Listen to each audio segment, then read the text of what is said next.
हजरत मोहतरम, इजराइल में गृह युद्ध जैसा माहौल है। भले ही दुनिया इस खबर को छुपा रही है और इजराइल के समर्थक इस खबर को नहीं बताएंगे, गोदी मीडिया सारा दिन हगेंगे, लेकिन आपको ये नहीं बताएंगे। मैं आपको बता रहा हूं। आगे बढ़ने से पहले आपसे कहूंगा कि हमारे चैनल को सब्सक्राइब कीजिए। दोस्तों, इजराइल को सैनिकों की कमी हो रही है, तो इजराइल अल्ट्रा ऑर्थोडॉक्स के लिए कानून लेके आया है, जो उसी देश में रहने वाले दूसरी कास्ट के यहूदी हैं, और उनके ऊपर भी अब अप्लाई हो गया है कानून कि आपको भी इजराइल की सेना में शामिल होना पड़ेगा, दूसरा कोई और ऑप्शन नहीं है। जिसके बाद जो अल्ट्रा ऑर्थोडॉक्स के लोग जो हैं, यहूदी जो नहीं होना चाहते हैं शामिल, उनको मारा पीटा जा रहा है, गिरफ्तार किया जा रहा है। और अब अरेस्ट वारंट 1000 लोगों के खिलाफ, अल्ट्रा ऑर्थोडॉक्स के खिलाफ इजराइल ने जारी किया है, जो सेना में इजराइल की भर्ती नहीं होना चाहते हैं।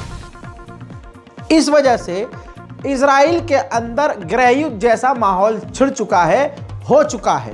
इसी वजह से 7 लाख इजरायली इस 1 साल में इजराइल छोड़कर विदेश जाकर बस चुके हैं, और इन 7 लाख में से हर दूसरा व्यक्ति इजराइल अब वापस आना ही नहीं चाहता है। लाल सागर के अंदर यमन का भौकाल ऐसा है कि अब अब्राहम लिंकन जैसा अमेरिका का एयरक्राफ्ट कैरियर और दूसरे एयरक्राफ्ट कैरियर जो कि लाल सागर में तैनात थे, वो वापस जा चुके हैं।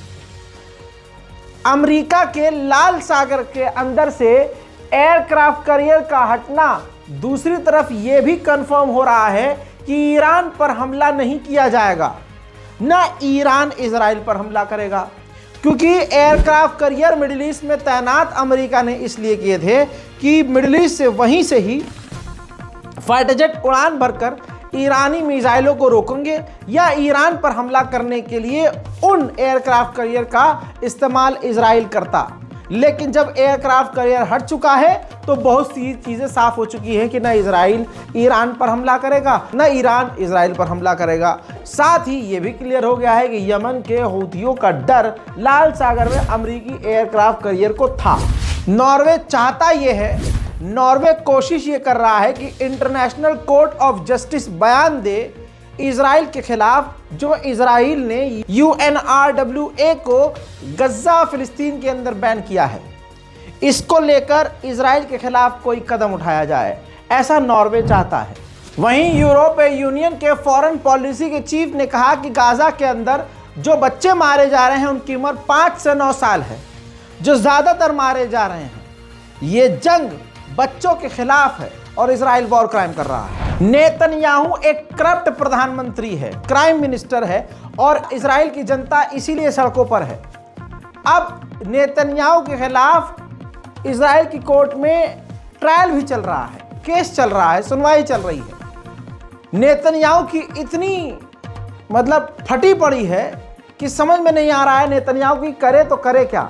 अब अपनी पावर का इस्तेमाल करते हुए इजराइल के अंदर इजरायली प्रधानमंत्री के दफ्तर ने जो खुफिया एजेंसी शिन बेट है उससे मदद मांगी है कि मदद करें नेतन्याहू की इस केस से नेतन्याहू को बचाया जा सके। बरतानिया के प्राइम मिनिस्टर से ये लेटर हेड देखिए, जो बरतानिया के इंडिपेंडेंट जो MPs हैं, जो नेता हैं, भले ही पावर में नहीं है लेकिन नेता हैं, उन्होंने मांग की है कि बरतानिया इजराइल को हथियार देना बंद कर दे।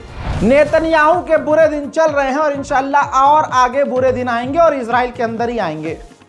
अब ये तस्वीर देखिए जिसकी वजह से इजराइल के प्रधानमंत्री के लिए यहूदियों में नफरत बढ़ सकती है। हाल ये है कि जब नेतन्याहू इजराइल के पार्लियामेंट में ही जब बयानबाजी करने के लिए, स्पीच देने के लिए खड़ा हुआ, तो हॉस्टेज के परिवार वाले जो थे, जो हमास की कैद में जिनके घर वाले कैदी हैं, वो मांग कर रहे थे नेतन्याहू से कि हमारे लोगों को आज़ाद करवाए, सीज फायर करे, जंगबंदी करे। उन तमाम परिवार वालों को, हॉस्टेज के कैदियों के घर वालों को, इजरायलियों को सिक्योरिटी ने बाहर का रास्ता दिखा दिया, धक्का देकर बाहर कर दिया। अब इस कदम की वजह से बताइए इजराइल के प्रधानमंत्री की इज्जत इजराइल में बढ़ेगी या घटेगी? वहीं इजराइल ज़रा भी रहम गाज़ा पर नहीं कर रहा है। लगातार हर 1 घंटे में गाजा पर खतरनाक बमबारी कर रहा है। देखिए ताजा तरीन, बिल्कुल ताजा मंजर।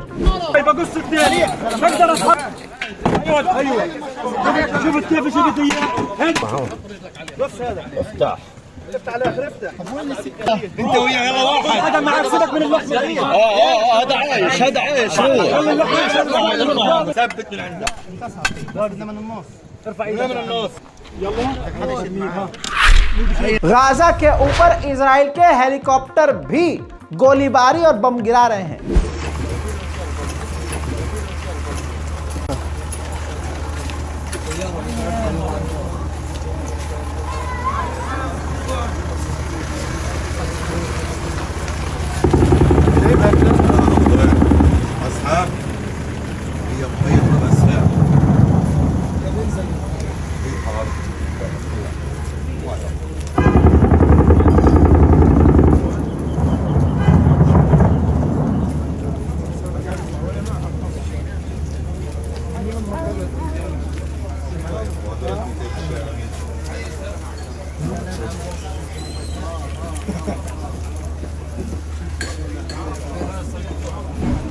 उधर राफा, दिल को फाड़ देने वाली तस्वीर।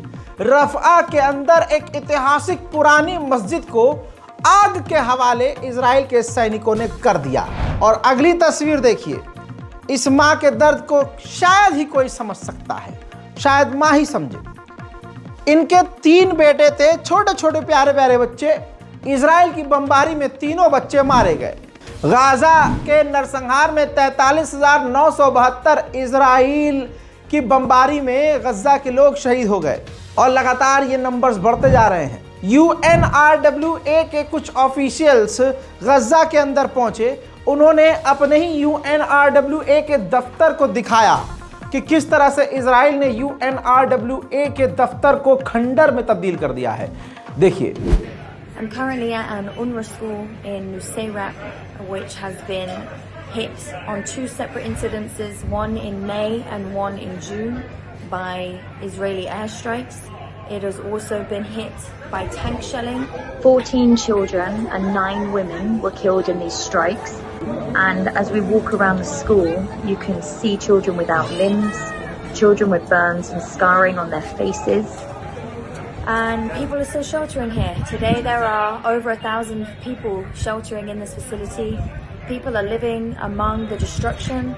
They're living in these rooms. The walls are blown out. The stairs are blown out. It's 3 stories high. And all the way through there is structural damage. The walls are caving in. The ceilings are caving in.